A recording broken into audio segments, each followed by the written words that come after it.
Let's not get ahead of ourselves. A story with an ending, or for some, a beginning, this dramatic, deserves a real explanation. So let's take it back to where it all started. January 13th, 100 BC, the birth of Julius Caesar.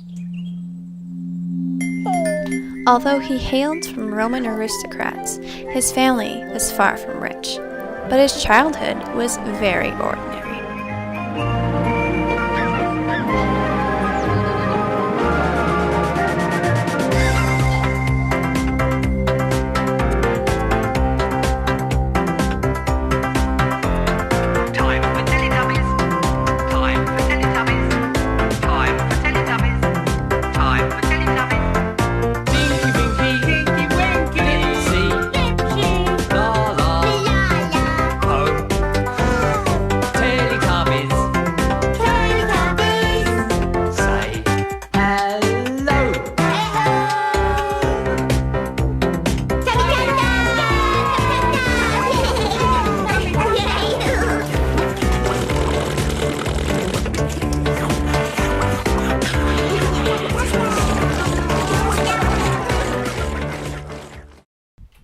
His father died when he was only 16, so he kept a close relationship with his mom, Aurelia.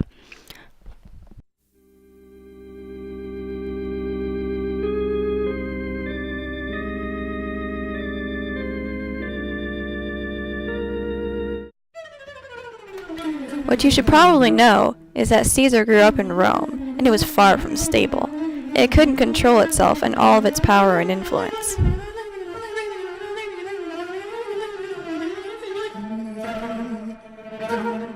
Of the circumstances and the loss of his father, he made a promise to stand by his country's nobility. He then carried this out and married the daughter of a noble, Cornelia. The dictator of Rome was far from pleased by this. In fact, Sulla, the dictator, ordered Caesar to divorce her. Sulla made threats such as Caesar losing all of his property if he didn't. Julius Caesar, exercising his promise of nobility, refused, and he sought out an escape from the demands by joining the military in Asia and then Sicily. Sulla died while he was away, and of course he returned. He started a life in politics and traveled and studied philosophy. He was kidnapped by a group of pirates along his journey. He had outstanding negotiation and counter-insurgency tactics and was able to talk them into raising ransom and in the meantime getting a naval base to attack and capture the pirates. They were taken and executed. His life seemed to be going great. No, it was going exceptionally well, until fate took a tragic turn. His beloved wife Cornelia passed away. He mourned his loss but remarried only 2 years later.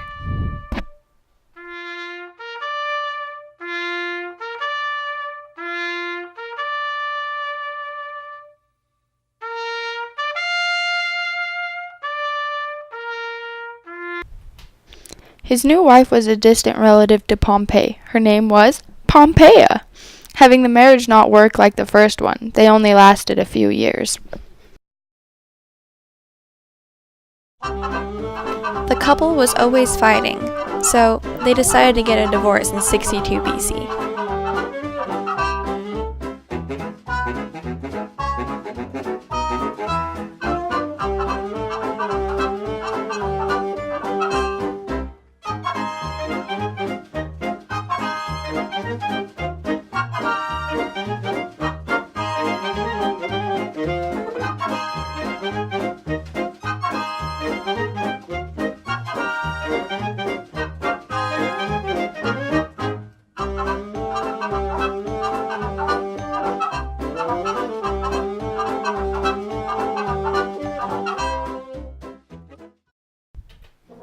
He served as the governor of the Roman province of Spain in 61 and 60 BC.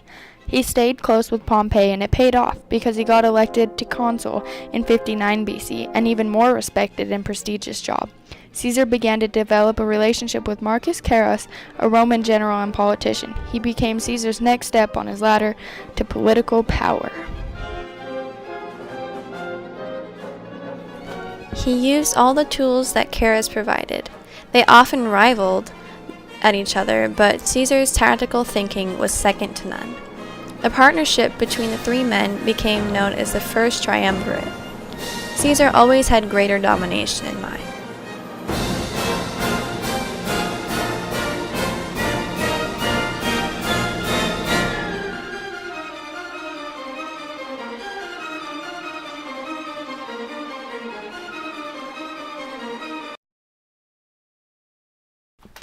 He pulled tricks such as staged riots to create chaos and get his way.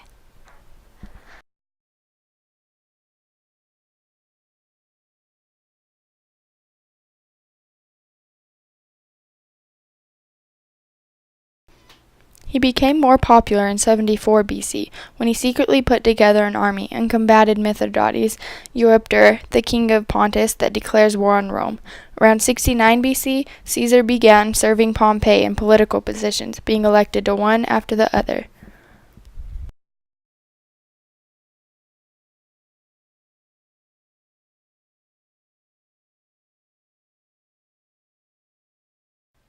Caesar now had the governorship of Gaul and built a bigger military, gaining yet again more power. At this point, he's officially one of Rome's all-time great leaders. Caesar seized the rest of Gaul by force and was brutally violent with his military, and even went to the extent of waiting for the water to run dry of his opponents and then cut their hands off.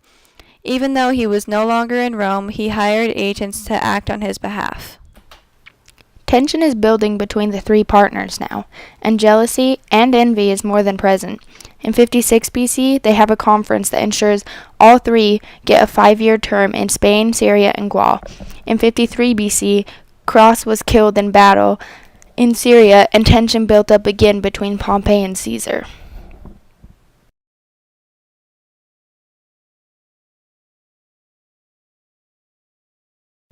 On January 10th and 11th, Caesar led his troops across the Rubicon River and attacked Pompeii. Everybody was beginning to realize how power-hungry Caesar really was. Civil war struck. In 48 BC, Pompey and his army had been pushed out of Italy, and they still pursued him into Egypt, where he eventually was killed. Caesar then struck interest in Cleopatra and had a son named Caesarion. Caesar was now back in Rome, and he was the dictator for life.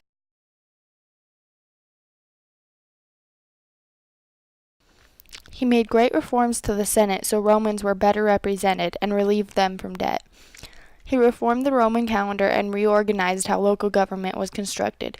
In addition, he resurrected 2 city-states, Carthage and Corinth, which had been destroyed by his successors, and he granted citizenship to a number of foreigners.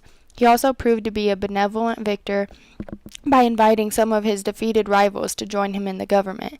Caesar was gaining more popularity among the people because of his reforms, but the Senates were incredibly worried about him gaining so much power, and they didn't want him to become a king. They didn't want monarchical rule. Gaius Longinus and Marcus Brutus were former enemies who joined the Senate in the assassination on March 15th, 44 BC.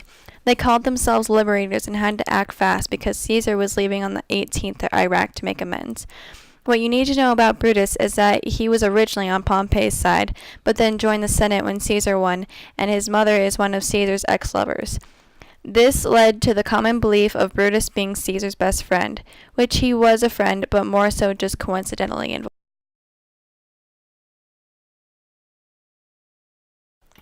The death of Caesar was ultimately the fall of built-up Roman Empire. 2 years after his death, the Senate had Julius named the Divine Julius, and later his great-nephew Augustus Gaius Octavius would take power in 27 BC. So there you have it, the rise and fall of Julius Caesar. But they call me Caesar and I conquered